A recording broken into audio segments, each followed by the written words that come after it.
lang po, every time na nai-invite ako to talk sa harapan ng mga estudyante or sa schools or lalo na dito sa TEDx, nagtataka talaga ako kung bakit ako nai-invite dito.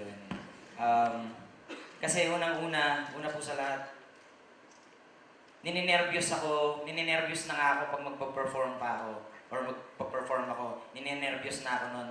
Pero mas nininervyos ako kung hindi ako magpa-perform tapos magsasalita lang ako sa harapan niyo. Pero ang sabi po sa akin ay i-discuss ko ang OPM. And ang topic natin is what I've learned. So, inisip ko, ano kayong pwede ko sabihin sa OPM? Hindi naman ako OPM expert. Ako OPM artist, pero hindi ganun kalawak yung alam ko. Pero naisip ko, ako, to begin with, ako po ay isang OPM fan. Kasi kung sa pinaka-earliest memory na pwede kong makuha, ang aking mga magulang ay lagi nagpapatugtog ng OPM.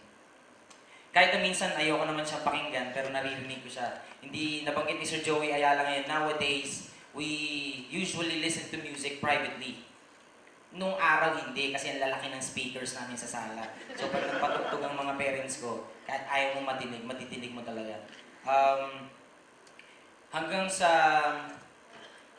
napunta po kami sa Binangonan Rizal, and nagsimula akong mag-aral.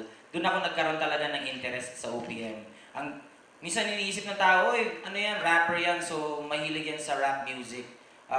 Pero ang katotohanan po niyan, ako yung nagsimulang makinig sa... Actually, nung tinignan ko nga ngayon, mga balladeers itong mga idol ko noon eh. So, si Sir Gary yata, yung kanyang kanta na, ano yung kanta, di bale na lang kaya, ngunit mahal siya. Yun yung isang unang song na kinabisado ko talaga ng puspusan. And dahil sobrang bilib ako sa phrasing ng lyrics. And so kinabisado ko talaga yun. Tapos meron akong tambayan dun sa looban ng bahay namin. May puno kami ng duhat dun. Umaakit ako dun, may bitbit akong song hits dito. Kinakanta ko yung Nandito Ako ni Ogie Alcacid habang nakahiga ako dun sa malaking branch ng puno ng duhat. Yung babahero ni Randy Santiago. Tsaka nung ako nagsimulang ma-in love at magkaroon ng mga crush. Ang favorite singer ko ay si Gino Padilla. Hindi ko alam kung yung mga natatawa, alam niya na po yung mga edad niyo. No? Tapos, nung una, nakakatawa to, nung una akong sobrang sikat si Ariel Rivera nun eh. Nag-decide akong, teka muna, parang ang angas ang forma ni Ariel Rivera. Akit akong ligaw mamayang alas 3 ng hapon dun sa kapitbahay namin. Gagayahin ko nga yung forma niya. Yung forma ni Ariel Rivera nung panahon na yun, naka-tuck-in siya na naka-polo shirt, na may t-shirt na puti sa loob, tapos medyo tight fit na jeans, tsaka may choker siya na beads sa leeg. So ginawa ko talaga yun. Ang problema, nung pagdating ko sa bahay nila, nung girl na gusto kong ligawan, andun na yung boyfriend niya, tapos pareho kami ng forma. So, Olats na kaagad, hindi niya ata yung una kong busted. Bahala siya. Naging member po ako ng isang choir, actually maraming choir. And maraming mga songs ang ni Mr. Ryan Cayabyab ang kinakanta namin, kaya naging super fan talaga ako ni Mr. C. Ayun, so sabi ko, Mr. C, lagi namin kinakanta sa school yung mga songs mo, ganyan. Minsan pinapasolo sa akin noon, bata. Pag kasi ang bata, pag bata pa, lalo ng lalaki, mataas pa yung boses. Pag nag-mature na yan, medyo lumalaki yung boses, saka nagkaka-Adam's apple. Pero hindi ako nagka-Adam's apple, hindi ko alam kung bakit. So, yun na, pero in terms of OPM, nag-decide talaga ako na etong artist na to ang talagang susundan ko. Minsan iniisip ko, tama ba na i-associate ko palagi ang sarili ko kay Francis Magalona? Baka yata medyo hindi tama dahil baka gusto ko lang kumuha ng hype para sa sarili ko. Pero kahit paano ko baliktarin ang mga nangyari, si Francis Magalona ay isang inspirasyon para sa akin. Ako ay religiously, meron siya kasing radio program pag Sabado sa 89.1 DMZ, Dance Music Zone. Hindi pa yan wave, hindi pa yan wave, Dance Music Zone pa yan dati. Saturday, 6 o'clock ng hapon, bit-bit ko na yung cassette namin, nakakulong na ako sa kwarto namin. papakinggan ko siya from 6 to 9 ng gabi. Ang kanyang programa ay The Mouth. Siya yung DJ, nagpapatugtog siya ng mga rap songs. And yung tindahan ng kapitbahay namin nagpo-post, meron siya noon at that time yung kanyang ad, Royal True Orange eh. May poster siya noon. Pag sarado ng tindahan, kinukuha ko yung poster, tapos nilalagay ko sa kwarto ko, sa tabi ng unan ko. Siguro mga nakatatlong poster ako noon kasi hinihingi ng mga pinsan ko. Nung mga nakakalimang kuha na ako sa tindahan, pagtingin ko yung poster, nasa loob na ng tindahan. So, hindi ka na makukuha yun. Minsan, kinukwento ko lahat yan kay Sir Kiko nung magkakilala na kami. Minsan, pagka kailangan ko mailagay yung utak ko sa tamang perspective, iniisip ko, kasi may mga trabaho ako ngayon na ang tawag ko ay passion killer. May mga trabaho ako na okay ang bayad, pero parang hindi yata ito yung pinagdasal ko nung ako'y 12 years old. Pero para mailagay ko ang sarili ko sa tamang perspective, iniisip ko palagi yung panahon na nagsisimula ako and nagdadasal ako and dinodrawing ko yung itsura ko sa tabi ni Francis Magalona. Kinukwento ko sa kanya na iniintay ko na dumating siya sa mall show niya sa Mega Mall. Itinatayo pa lang yung stage, so that means 4 hours ako naghihintay hanggang sa mapuno yung... At that time, ang mall show sa Mega Mall ay parang mall show ng isang foreign artist. Una yata ako naupo doon sa tabi ng French Baker hanggang sa dumami yung tao sa baba, sa ground floor, hanggang sa napuno lahat ng levels, hanggang sa tumugtog na yung banda, hanggang sa sumasayaw na yung mga dancers, wala pa rin si Francis M. Ako parang, wow, wala pa isa! Ganyan ako. Hanggang sa dumating siya, may van na tumigil sa likod ng stage. Bumaba siya, tumatakbo, hawak yung microphone na naka-on na. And then, bigla siyang sumampa on stage and kumanta ako. Parang harap-harap ako na witness yung superhero ko talaga yan. Parang sobra akong mesmerized. And yung mga nangyayaring yun ay naging inspirasyon sa akin na talagang habulin yung pangarap ko na yun. And ang pino-point out ko po, ang layo naman ng Binangon ng Rizal sa Quezon City or sa kung saan man nakatira si Francis M.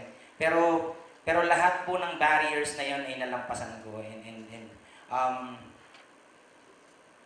Dahil sa inspiration na nakuha ko sa kanya, somehow, sa tulong ng itaas ay naging magkaibigan kami, naging kumpare ko siya, naging inaanak niya yung mga anak ko. Nakagawa kami ng mga kanta together. So yun, ang sinasabi ko lang talaga dito, wala pong pangarap na imposible yan. Kahit magulang mo pa nagsabi sa'yo, walang mangyayari sa'yo dyan. Hindi po totoo yun dahil totoo talagang. Ang pangarap, pag nangarap ka, 1/2 of your journey tapos na. You just need to finish the other half. So, since ang umbrella topic natin is what I've learned. May nakita ako, totoo to kasi naniniwala ako na everything happens for a reason. May nakita akong post ni Timbaland sa Instagram.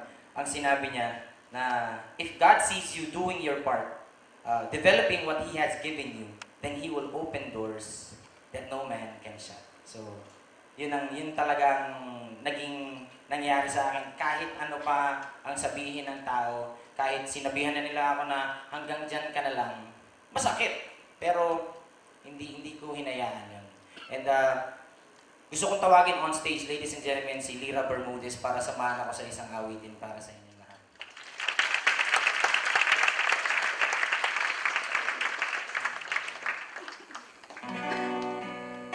Isa kong awitin na isa rin na natutunan ko sa buhay. Ito po ay kwento ng isang tao na alam niya na mamamatay na siya bukas. So, ang natutunan ko, kung meron kang pagkakataon na sabihin sa mga mahal mo na mahal mo siya, o mahal mo sila, sabihin mo na kagad. Para mo sa inyo lahat.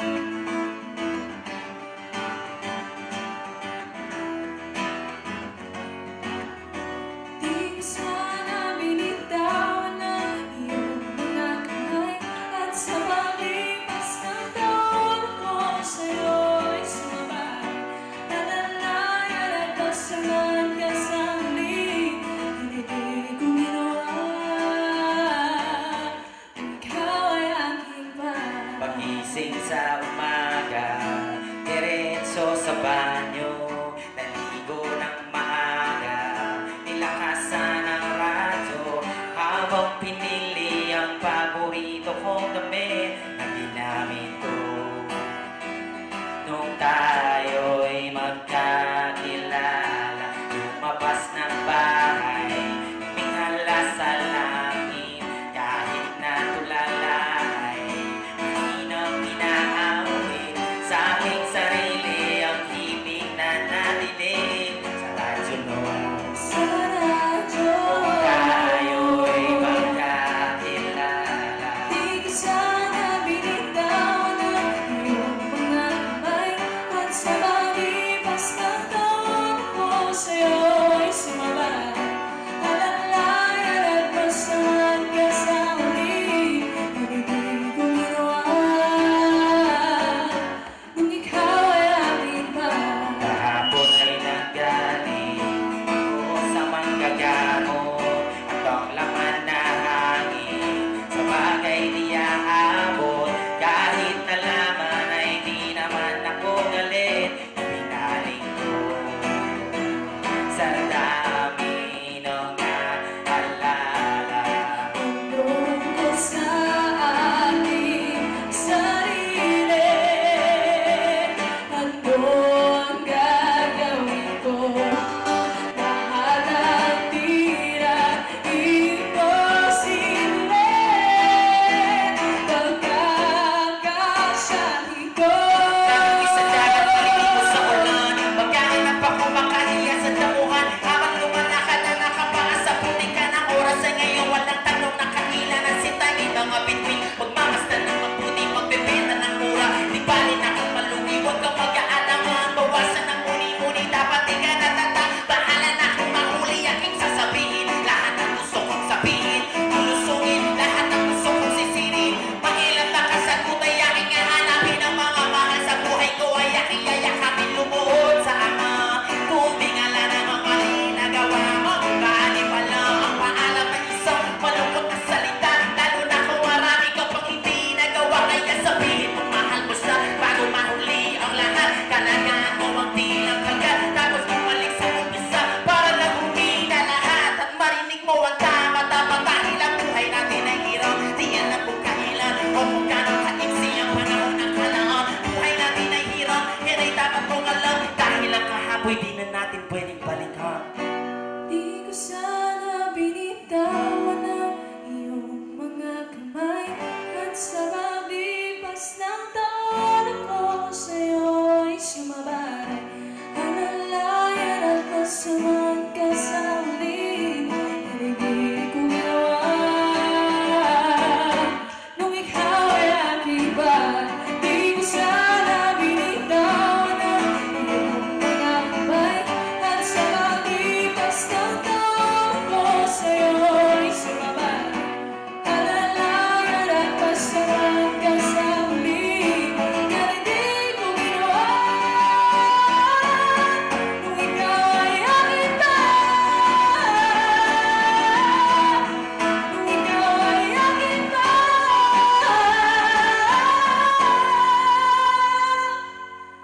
Nung ikaw ay aking pa. Maraming salamat. God bless you all.